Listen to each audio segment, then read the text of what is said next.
Hi, we're now going to shift out of the first section of this playlist where we're talking about assumptions and mental models. And now we're try to talk about the different kinds of changes.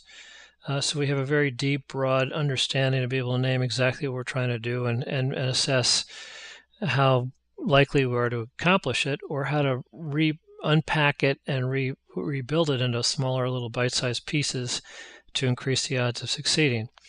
At the easiest range of change, we could do things that are just really reflexive, not habitual. We're not even really thinking about it.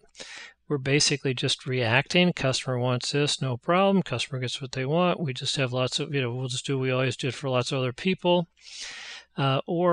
Gee, our software vendor's been telling us for 15 years we ought to do this, and everybody else we know is doing it, so maybe we ought to do it too. So let's catch up. Let's copy what everybody else in our industry is doing, so we won't fall too far behind. So we're not talking about getting ahead and creating wealth for all stakeholders. We're just talking about minimizing the losses or the lagging economic growth for everybody. The steps are incremental. It's just built on what we already know and do, and we're just doing a little bit different type of thing. So it's generally easy. It's not stressful. And it's not challenging any of our beliefs or having any friction with anybody else or our systems. In fact, the systems, the beliefs have been saying, "Hey, when are you going to get your butt out of gear and get this done?" So we're just doing it. I put some examples. Customers saying, "Hey, here's the last look. If you can meet the price, you can keep your fair share." Well, okay, we're changing. We're accommodating the customer, but we're not getting ahead. It's a they win, we lose thing.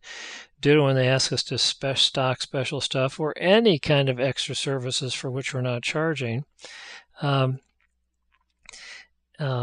So we're basically doing whatever the big customers want or the competition's doing for the big customers, really without thinking about it, just assuming that somehow if we get enough volume or hang on enough volume, things will get better. And they would historically if the economy came back and the great American machine kept growing as it did from 1948 to 1966 when our economy tripled in constant dollars and real terms because of our post-World War II monopoly in all manufacturing on the planet, and for the fact that nobody on the planet bought anything for 17 years. I mean, that was an accident of history. It's not coming back. Sometimes it's a little bit more involved, but all we're really doing is automating the same old activities. So if we take cow paths and pave them over, that's great, but maybe there was a better way to build a different highway system to different locations. We just weren't thinking about that. Now we start to move from easiest to toughest, and we start to have to think. We have to start to be strategic. We have to start to go out and take initiative. People didn't ask. We're suggesting they might want to buy it. And they're going, why? I don't get what you're talking about because it's a bit visionary. They've never done it before. It's based on a new mental model. And, the people we're trying to change, whether it be our employees or our customers or any of our stakeholder partners, are operating with the old mental model. It's a bigger resource investment for a bigger potential gain, but bigger risk. But it has the chance of sustainable wealth production. Maybe it's even revolutionary, game-changing. I've had situations where I have successfully put in small order programs for, chronically small, growing nowhere customers, and at the same time hyper-focused on best customers, 555 thinking within a niche.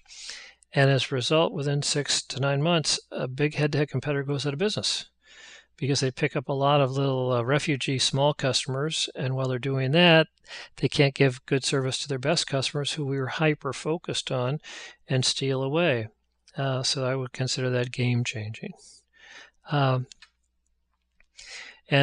some examples here in earlier YouTube clips, we've talked about retuning the inner business processes that have grown up unmanaged, unmeasured, and so forth between us and our big customers, and going out and asking for 100% share of account because we're going to lower their total procurement cost, supply chain economics so dramatically, and to achieve, a dominant share of the profit pool in a given target niche, paying everybody in our business on supply chain math improvements. It means delta PBIT gain sharing with open book information. These are revolutionary ideas for most distributors. Okay. And they just say, well, I don't, I don't get that. I want to go right back here and keep doing this, but it's not going to give you anything. So that's sort of a range. And now we're going to go into some specific slides or clips that help us get a more crystal clear idea of different types of change. Thank you.